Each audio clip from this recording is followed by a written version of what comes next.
दोस्तों, महाभारत महाकाव्य हमेशा सबको आकर्षित करता आया है, चाहे वो इसके बारे में जानते हो या नहीं जानते हो। ये इंटरेस्टिंग और ज्ञानवर्धक बातों का एक ऐसा विशाल खजीना है कि किसी के लिए सब कुछ जान पाना असंभव है। चलो आज हम महाभारत के कुछ ऐसे फैक्ट्स डिस्कस करेंगे।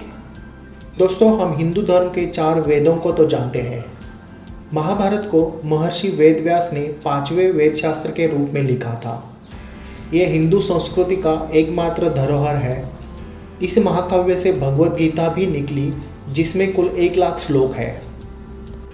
महाभारत की रचना अवश्य महर्षि वेदव्यास ने की थी, परंतु इसे लिखा भगवान गणेश ने था। वह भी एक शर्त के साथ कि महर्षि वेदव्यास लगातार श्लोकों को बोलते रहेंगे बिना रुके हुए। महाभारत में 18 अध्याय है। सबसे पहले महर्षि वेदव्यास के शिष्य वैशंपायन ने पहली बार राजा जनमेजय के घर महाभारत पढ़ी, जो अभिमन्यु के पोते और परिशिष्ट के पुत्र थे। वेदव्यास कृष्ण द्वैपायन, धृतराष्ट्र, पांडु और विदुर के पिता थे। सहदेव एक उत्कृष्ट ज्योतिषी था। उसे सब पता था भविष्य में युद्ध होने वाला है, लेकिन वह चुप रहा क्योंकि वह एक अभिशाप के तहत था कि अगर वो किसी को कुछ बताता है तो वह मर जाने वाला था। सहदेव के महान ज्योतिषी होने की कहानी ऐसी है। पांडु, जो पांडवों के पिता थे, उनकी इच्छा थी कि उनके मरणोत्परांत उनके बेटे उनका मांस खाए, जिसे उनका ज्ञान जो उन्होंने इतने सालों में तपस्या से प्राप्त किया है उनके बेटों के पास चला जाए। पांडव भाइयों में से केवल सहदेव ने एक मांस का टुकड़ा खाया। जिस क्षण उसने मांस खाया उसी क्षण वह भविष्य देखने के सक्षम हो गया, लेकिन भगवान द्वारा उसे रोक दिया गया। द्रोण का जन्म एक पात्र में हुआ था। वह ऋषि भारद्वाज के पुत्र थे।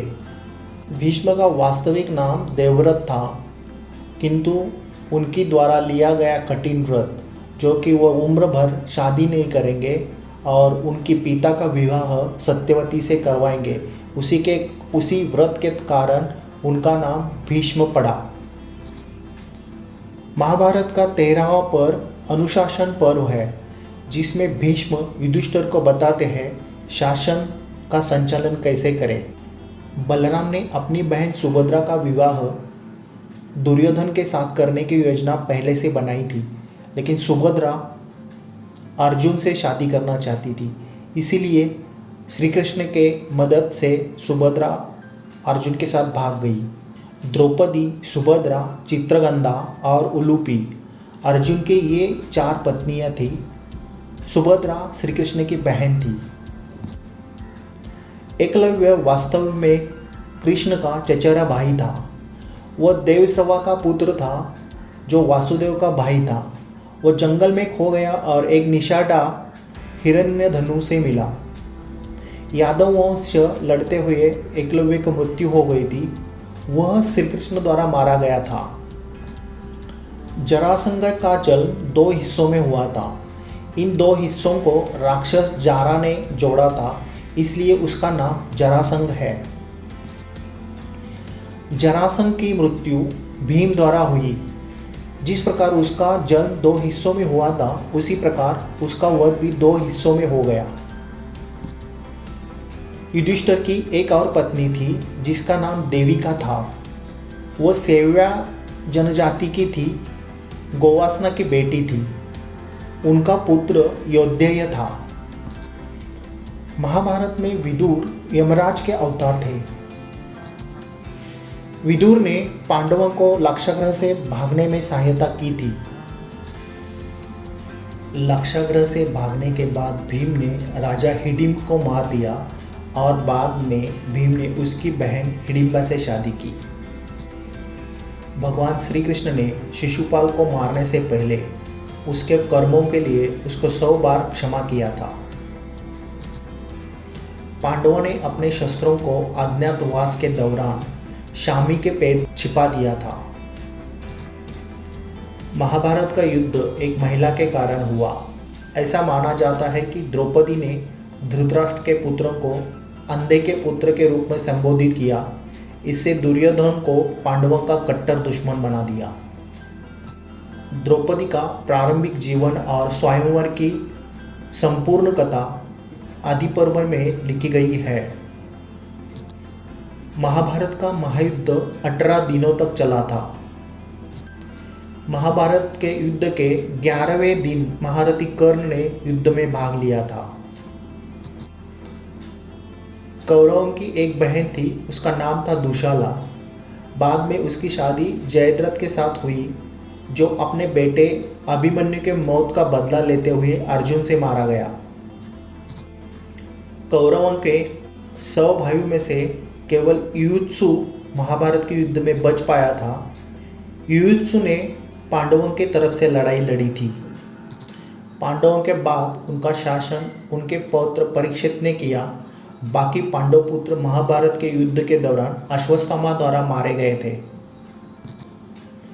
भगवान शिव द्वारा दिए गए वरदान के कारण जयद्रथ पांडवों को पूरे दिन तक युद्ध से दूर रखने में सक्षम रहा।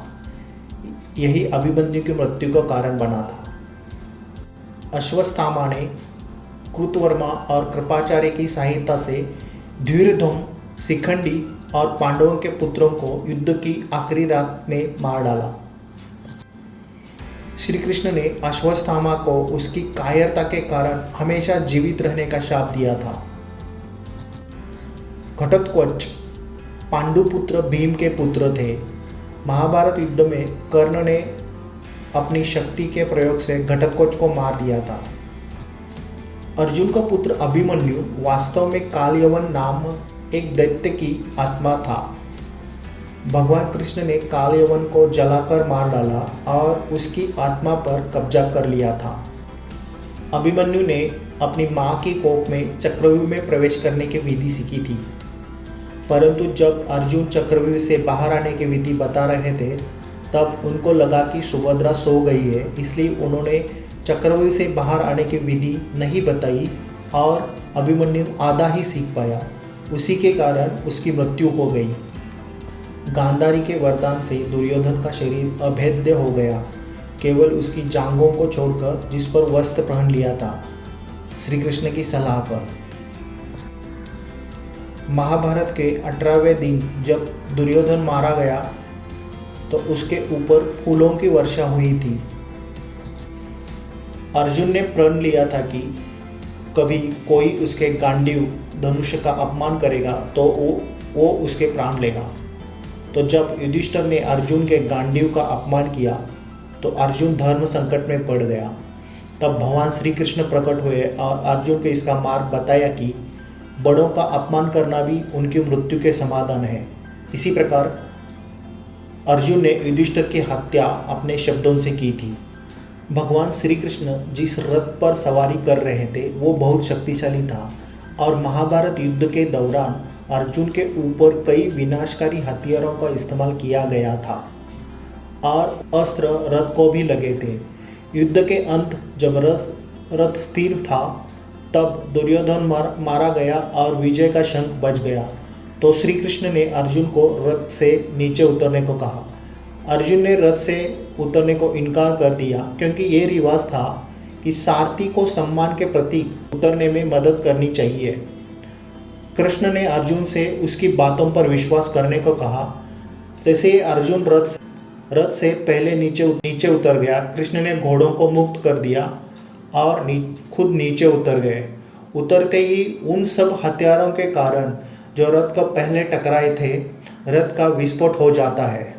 जब भीष्म अंतिम क्षणों में बाणों की शैया पर पड़े थे और पांडवों को ज्ञान दे रहे थे, तब द्रौपदी भीष्म पर हंस पड़ी थी। श्री कृष्ण के मृत्यु के बाद पांडवों ने भी अपने जीवन में रुचि खो दी और उन्होंने अपनी स्वर्ग की यात्रा की शुरुआत की। यात्रा के दौरान सभी पांडव एक एक करके अपने प्राण त्याग दिए। केवल युधिष्ठिर और एक कुत्ता स्वर्ग के द्वार तक पहुंचने में कामयाब हुए। युधिष्ठिर ने अपने भाइयों को स्वर्ग में पाया। वहाँ दुर्योधन से भी उसकी भेंट हो गई। वह दुर्योधन को स्वर्ग में देखकर हैरान हो गया। नारद ने युधिष्ठिर को समझाया कि दुर्योधन ने भी कभी कायरता नहीं दिखाई। उसकी मृत्यु एक योद्धा की तरह हो गई थी, इसलिए वो भी स्वर्ग में था। अगर आपको ये वीडियो अच्छी लगी हो तो लाइक ज़रूर कर देना, और आप चैनल पे नए हो तो चैनल को प्लीज़ सब्सक्राइब कर देना। Thank you very much.